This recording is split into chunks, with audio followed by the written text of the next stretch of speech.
The Dirt with me, Mike Howell, an economics podcast where I present the down and dirty agronomic science to help grow crops and bottom lines. Inspired by eKonomics.com, farming's go-to informational resource, I'm here to break down the latest crop nutrition research, news, and issues, helping farmers make better business decisions through actionable insights. Let's dig in.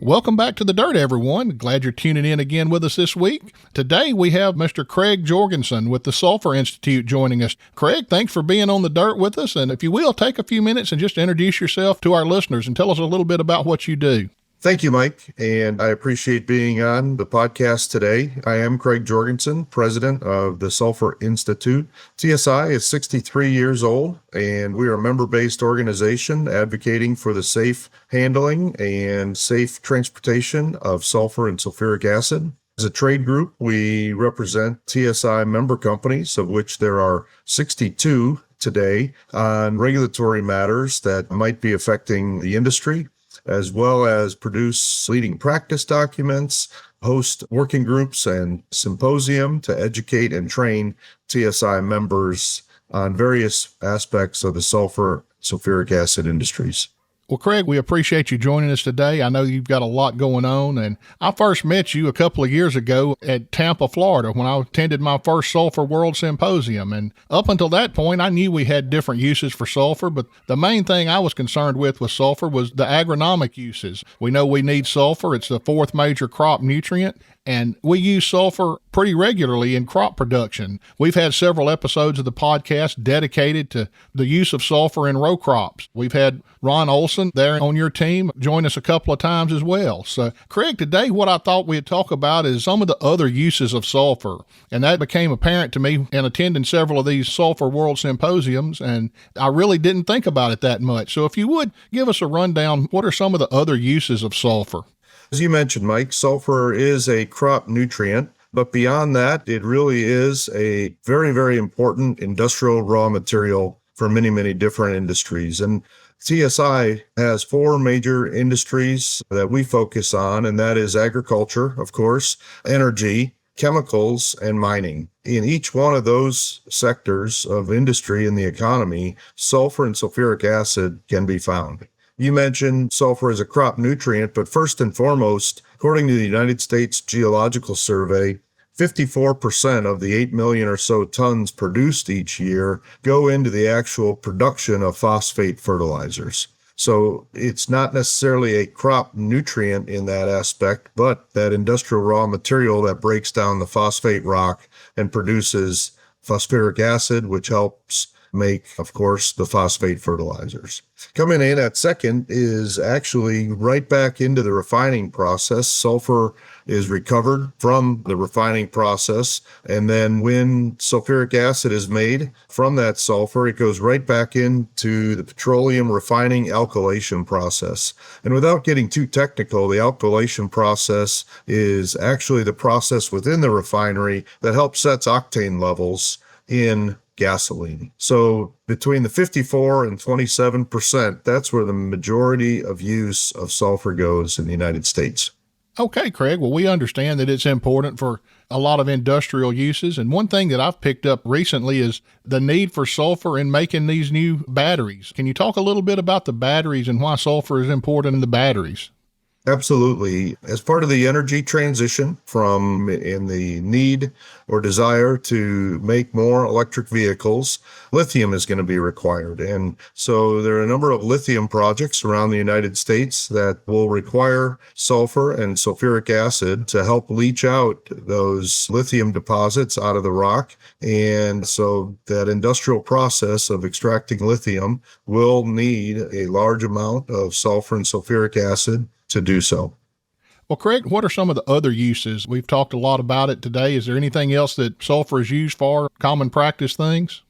Absolutely. And as you kind of go down the list of things that require sulfur or sulfuric acid, you look at pulp and paper manufacturing. It's a big sector and one of the major sectors following the phosphate fertilizer production. The storage batteries, lead batteries require sulfuric acid, low concentration sulfuric acid for them to maintain their charge. There's other inorganic chemicals, paints and pigments, other chemical products. And one of the things that's getting a lot of visibility today is sulfur and acid are used in water treatment compounds. So any wastewater recycling, any wastewaters that are being treated with chlorine, sulfuric acid is used as a pH balancer for those wastewater treatment streams for that water to be reused. In addition to the industrial processes, we are found in the recycling side of things on the water. But steel pickling, synthetic rubbers and plastics, pesticides, drugs and cosmetics, soaps and detergents, and the very tires that are on your car, that vulcanized rubber has sulfur contained within it. Craig, there's an awful lot of uses for sulfur. I think the list just goes on forever. Is there any danger in us running out of sulfur? Are we going to use up all our sulfur supply one of these days? Well, the trade flows are certainly changing with those lithium projects in Nevada and North Carolina. Some places where we don't send sulfur today, we'll find trade flows changing a little bit. I don't know. Global production of sulfur at an all-time high. From a global standpoint, it's hard to say that we'll ever run out, but getting the product to certain places around the world where it's required for nickel production, cobalt production, lithium production for this energy transition that many are wanting to see, getting that sulfur to those locations may be more difficult in the future. Farming isn't farming without questions, and now there's a place to go for answers. At eKonomics, an entire team of agronomists is waiting and ready to help for free. No question is too big or too small. Visit Nutrien-economics.com and submit your question with the Ask an Agronomist feature. Craig, you mentioned a lot of different things. I was doing a little research and I knew some of these, but I didn't know all of these. But sulfur is also used in matches. The head of that match that we use to strike a match has got a lot of sulfur in it. It's used in a lot of explosive compounds. Cement that we use to make driveways and foundations for our houses has sulfur in it, as well as glass that we use in numerous products. All of these products require the use of sulfur. Craig, you did mention the paper industry, paper and pulp, and I live about 20 miles from a paper mill, and if the wind gets blowing just right, we can definitely smell that paper mill, and everybody assumes that it's the sulfur coming off of that. But in its natural state, sulfur is an odorless product. It doesn't have an odor. It has to be reacted with other products before we get that pungent smell that everybody's used to, kind of the rotten egg smell. Absolutely, Mike. What you actually smell is hydrogen sulfide, not the sulfur or sulfuric acid, which in fact is an odorless compound. So that hydrogen sulfide is a compound occurs when there's decomposing matter in the ecosystem.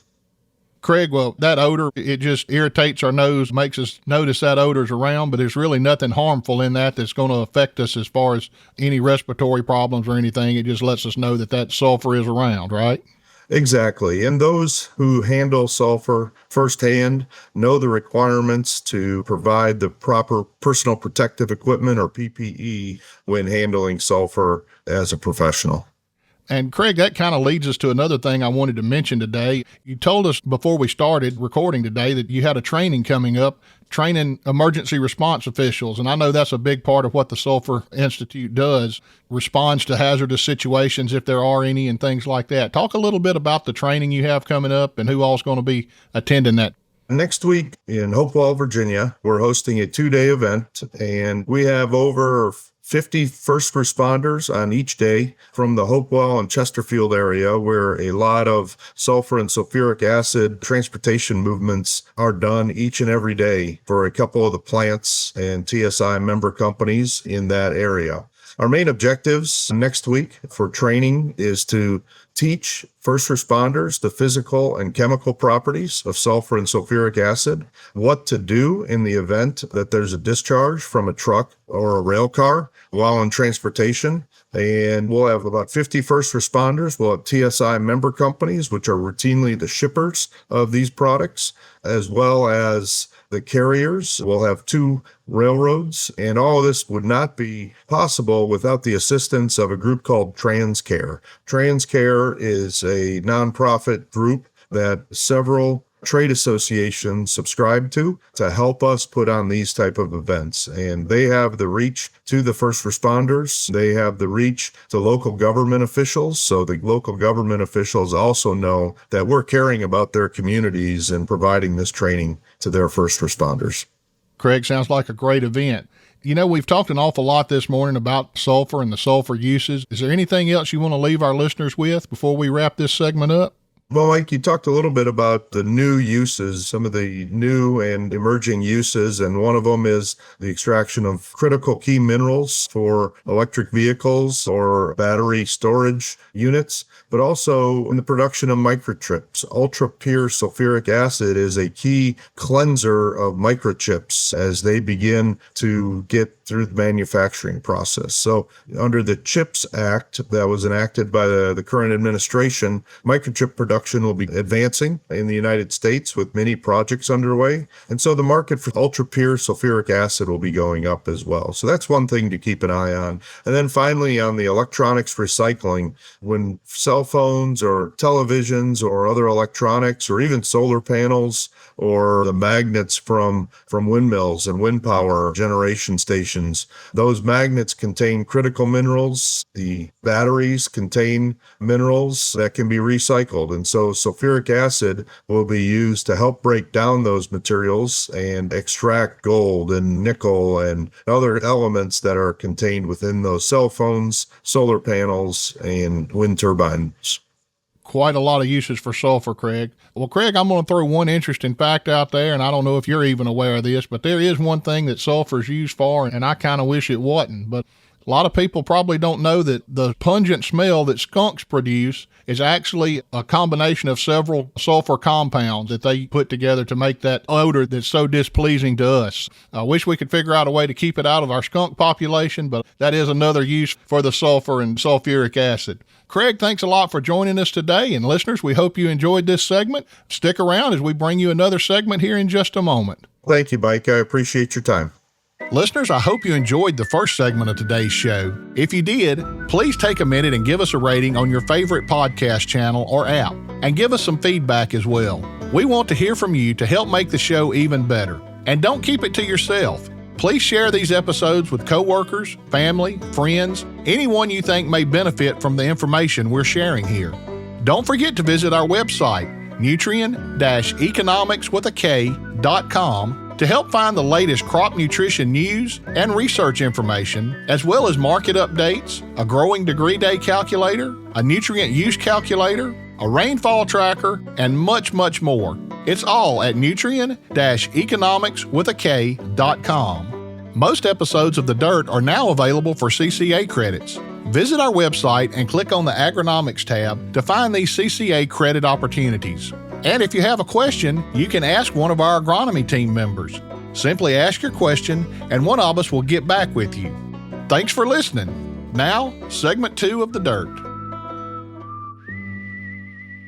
Well, listeners, thanks for joining us for segment 2 today. And as you know, we're taking a tour around the country, visiting different research farms associated with our land grant system. Today, we're visiting the state of Kansas and Kansas State University. And to help us talk about the research system there at Kansas State, we have Dr. Dorvar Ruiz-Diaz with us today. Dorvar, thanks for being a guest here on The Dirt today. Thank you. Dorvar, if you will, before we get into it, if you will, just introduce yourself to our listeners and tell them what you do there at Kansas State. Yes, Mike, I'm a soil fertility specialist. I have a research and extension appointment. I also serve as extension leader for agronomy. So I do get to travel quite a bit across the state and obviously do a lot of field work and research stations across the state. Well, Dorvar, if you will, tell us a little bit about the experiment station system there in Kansas. I know it's a little bit different than some of the other states. Tell us how many experiment stations we have there and what they specialize in. Yes, to understand this a little bit better, if you're familiar with Kansas, one thing that's very particular about our states is the huge gradient that we have in terms of climate and precipitation, which really required to have a large network of field stations basically to do research. Just to put a little bit in perspective, in the southeast corner of the state, we typically get a precipitation of about 45 inches per year. And as you go to the west, to the southwest corner of the state, we are basically dropping to about 18 inches of precipitation. So that's about 1 inch drop in precipitation for every 15 miles as you go west in the state. So that's really just a huge range of conditions, obviously, that generate different soils and conditions across the state. That also open the opportunity for very diverse different types of research, different crops, different cropping systems from rain-fed, dry land, irrigated systems, and different crops in the state. So that's make it, in my opinion, a little bit unique because we do have such a diverse type of production systems. And like I say, this require really multiple experiment fields. Our system is really divided primarily in two regions, if you will, the Eastern Kansas Research and Extension Centers, which is basically a group of experiment fields and research centers where we actually do have faculty. Typically in these centers, we do have faculty in different disciplines of agronomy, entomology, plant pathology, animal science, which is very important for us, of course, and ag econ as well. Those are typically the colleagues that are in these different centers. We do have the Eastern Kansas and then the Western Kansas, which is equivalent as well with multiple experiment fields and centers, again, also with faculty in these locations. In addition to this, of course, on the extension side, Kansas has 105 counties, and we do have presence in all 105 counties when it comes to extension.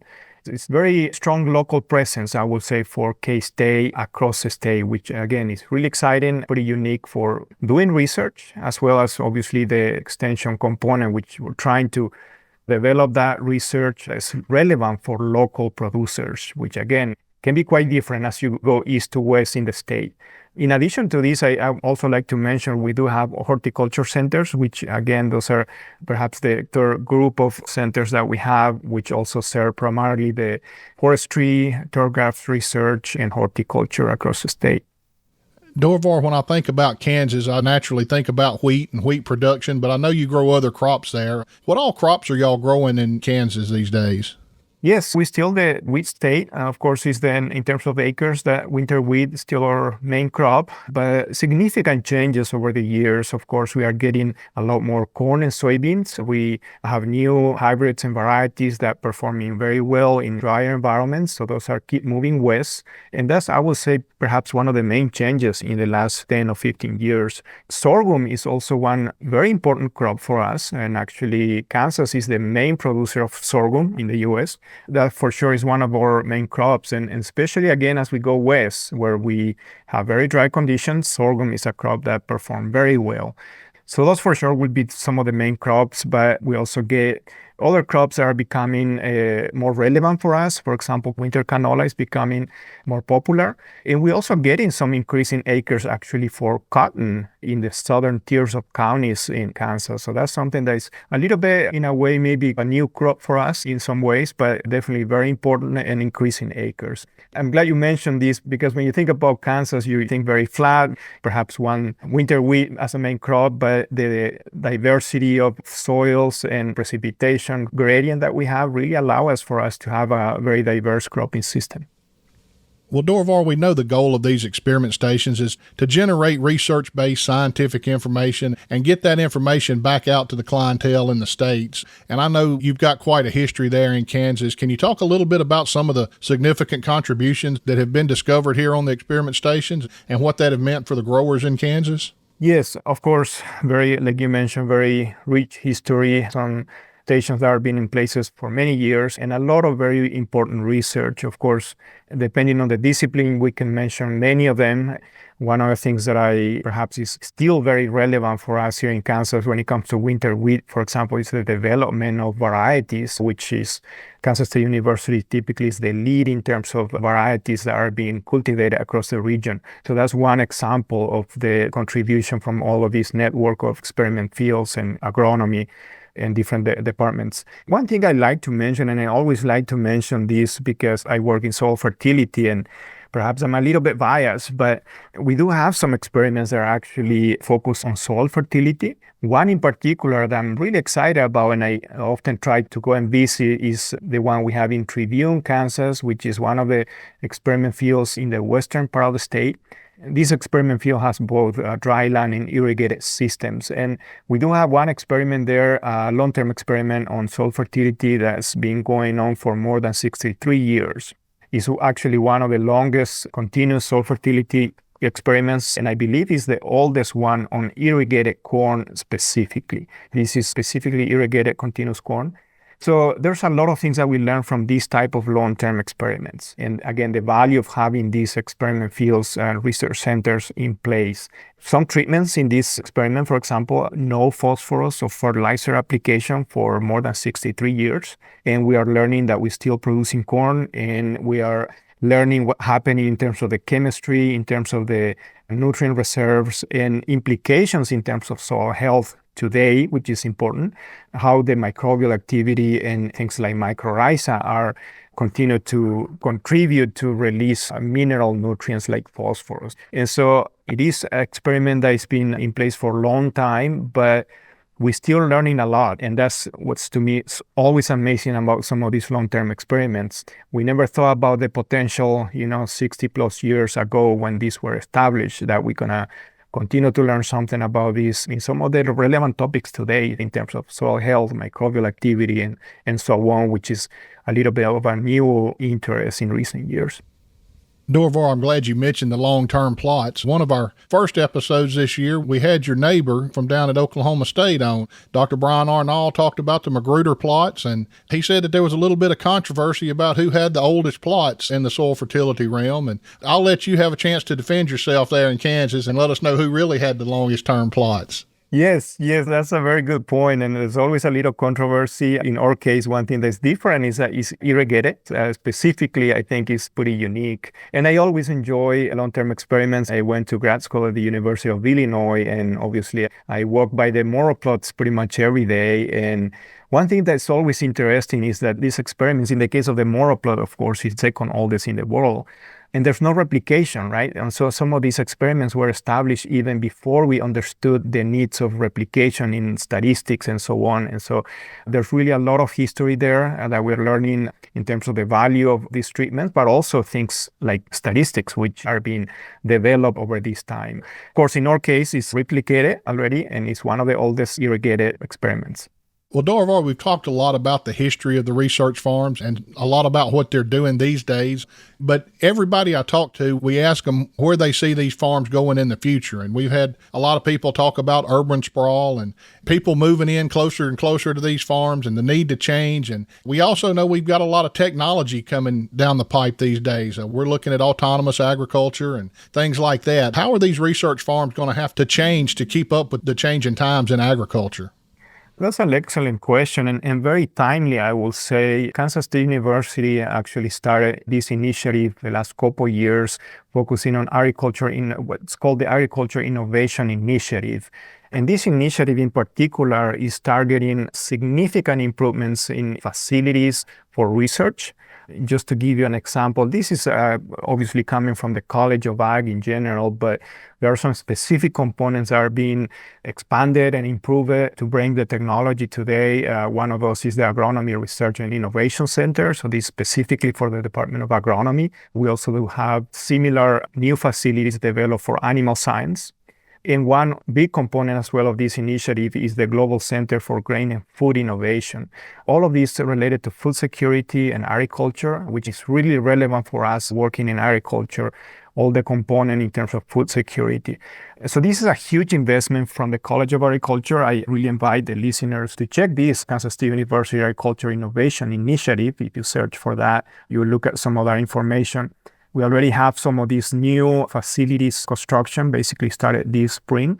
And this is going to change a little bit the way we do things. You mentioned some of the new needs that we have today. And one of the main factors of this initiative and some of the changes we are making here focus on interdisciplinary work. In recent years, I started to work more with engineer, social science, and just colleagues from different disciplines. And We are tackling some very complex issues nowadays, and that's very difficult to do it alone. We do need to collaborate with multiple disciplines, colleagues in other areas, and across the US and international for that matter. That's perhaps one of the main factors to keep in mind. In K-State, we are emphasizing that approach in some of these new facilities that we are implementing. We are specifically designing some of these new research centers to facilitate multidisciplinary work. We'll see a lot more of that in the near future, just that type of collaboration that we need to do essentially to target some of these complex issues. A lot of the things that we talk about today, you mentioned challenges in the urban region, food security. We pretty much have to be working with social science and other disciplines as well. Those are going to be some of the key changes moving forward and main focus in the near future. Well, Dorvar, we appreciate you taking a few minutes to visit with us today. Is there anything else you want to add before we sign off? In addition to all of these research centers that we just mentioned, I just want to emphasize other components that we have in our system, such as the soil testing lab. And of course, I'm a little bit biased here because I work in soil fertility, but it's just a huge benefit of having this type of facility where we actually providing service to farmers and researchers that working in these different research centers for analysis of nutrients. A lot of work going on now in terms of carbon and so on that is supported by the soil testing lab. So this is also one key component of our overall Kansas State University research and extension system, having facilities such as the soil testing lab, which again, I know some colleagues in other universities are no longer have these type of facilities, and just having that it's a little bit different than what we see in industry because we do have other mission related to research in addition to supporting the research and extension component. And we really appreciate those soil testing facilities and plant tissue samples that we can send to the universities and get those results back. And we've done several episodes talking about how they do that testing and how to get good soil samples and plant tissue samples. So great work that y'all are doing there at Kansas State. Well, listeners, we really hope you've enjoyed this episode. And as always, if you have any further questions, you can tune into our website. That's Nutrien-eKonomics.com. And until next time, this has been Mike Howell with The Dirt.